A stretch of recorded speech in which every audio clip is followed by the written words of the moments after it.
Bigyan natin ng reaksyon itong post ni Dr. Richard and Erica Mata, posted 1 hour ago.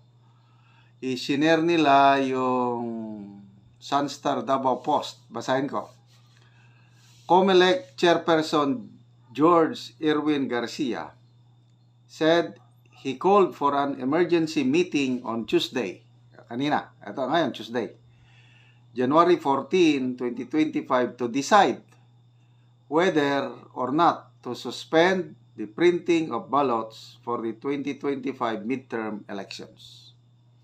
This came after the Supreme Court issued temporary restraining orders halting the full body from implementing its rulings to disqualify or cancel the candidacies of 5 individuals running in the May elections.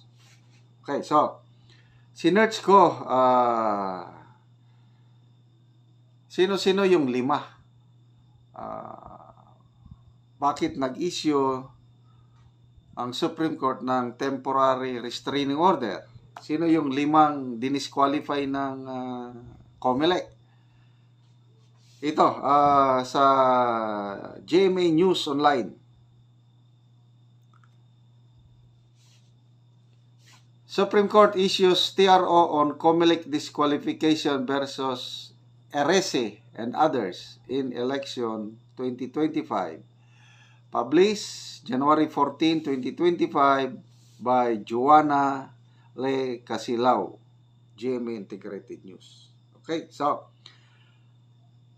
si former Caloocan City Representative Edgar Erese and others. So, hindi na pangalanan kung sino yung others. Basta 5. Kinatigan ng Supreme Court yung kanilang petition. At nag-order na, nag-issue na ang Supreme Court ng TRO para itigil yung desisyon ng COMELEC pag-disqualify dito sa mga kandidato.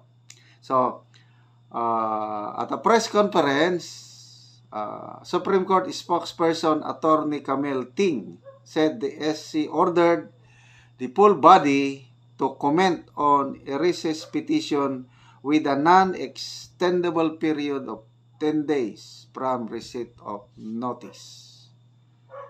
Okay, so aside from Erese, she said the Supreme Court also granted a TRO in favor of 2 individuals who were declared nuisance candidates, one whose application was denied by COMELEC and one whose certificate of candidacy was cancelled by the full body. So, 5 lahat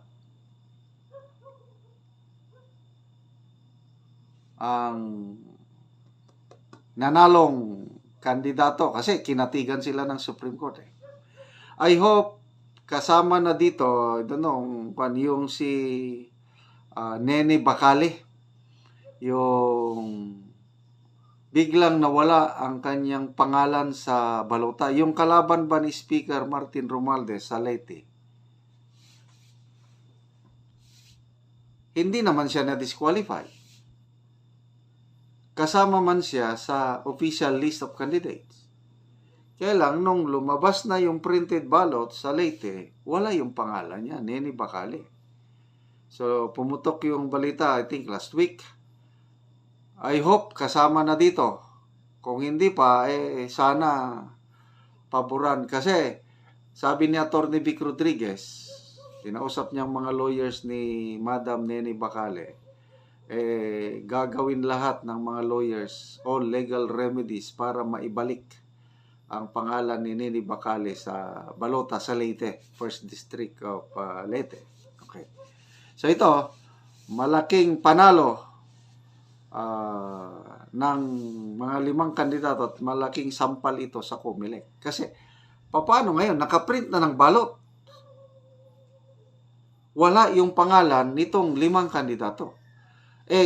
Gusto ng Supreme Court na maisama sila. Ibig sabihin, yung disqualification decision na ginawa ng COMELEC, huwag ipatupad. Ibalik sila sa balutan. Nako, malaking trabaho ito. Okay. Sabi ng spokesperson ng Supreme Court, the temporary restraining orders prohibit COMELEC from disqualifying them. So this means their names have to be included in the ballot. So it's up to COMELEC now how they would implement this. But they will just have to follow the order of the Supreme Court. Salamat, Supreme Court. Ibig sabihin, buhay na buhay pa ang hustisya sa ating bansa. Ako, malaki ang tiwala ko sa ating Korte Suprema. Okay? Okay, so, ganito ang background. On January 3, Erese, former Congressman Erese, asked the Supreme Court to issue a TRO or a writ of preliminary injunction to enjoin the COMELEC from implementing its resolution on his disqualification. Okay. In November, the COMELEC disqualified Erese for violation of Section 261 of the Omnibus Election Code for supposedly spreading false and alarming information.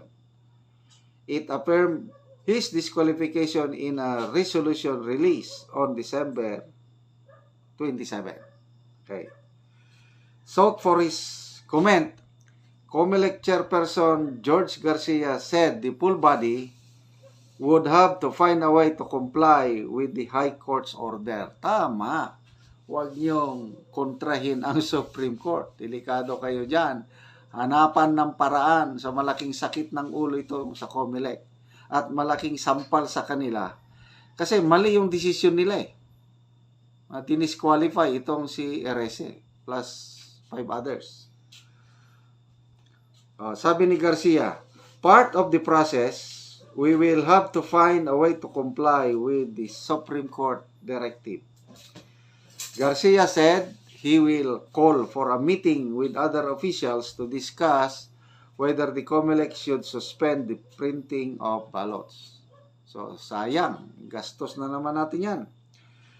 Okay, sabi ni Garcia, the election management system will be changed, including the database, and we have to start again the serialization of each and every candidate's name nationwide.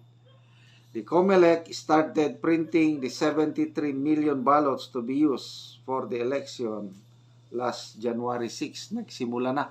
Yun na nga, yung nakakapagtaka, nawala yung pangalan ni Nene Bacale doon sa 1st District, Congressional District of Leyte.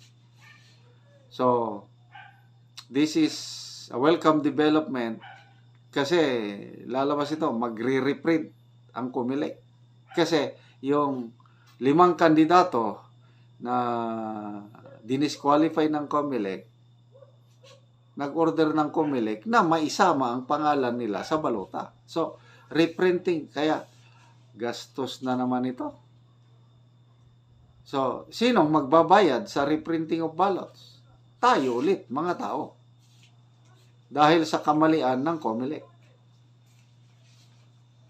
So, lugi na naman tayo dito.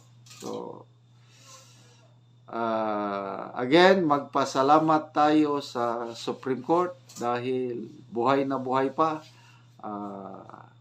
Meron tayong matatakbuhan kung sakali at hindi tayo makakuha ng magandang hustisya dito sa baba, at least may Supreme Court. So, again, that malala ko yung ICC na bakit papasok ang ICC sa Pilipinas na buhay pa man functioning ang ating legal system. Ito na lang, example. Dinisqualify. Hindi kontento, pumunta sa Supreme Court. Ayun, nagdesisyon kagad ang Supreme Court. Ganon din yung PhilHealth issue natin. Mauubos na ang pundo ng PhilHealth. Mabuti na lang nagbigay ng Supreme Court ng temporary restraining order. Kaya hindi na i-transfer lahat yung may naiwan pa na 29.9 billion sa pera ng PhilHealth na pinapatransfer. So, saludo tayo sa Supreme Court at good luck. Sana ang COMELEC huwag nang magsayang ng balota. Kasi reprinting na naman ng balota, taong bayan na naman ang gagastos sa mga yan.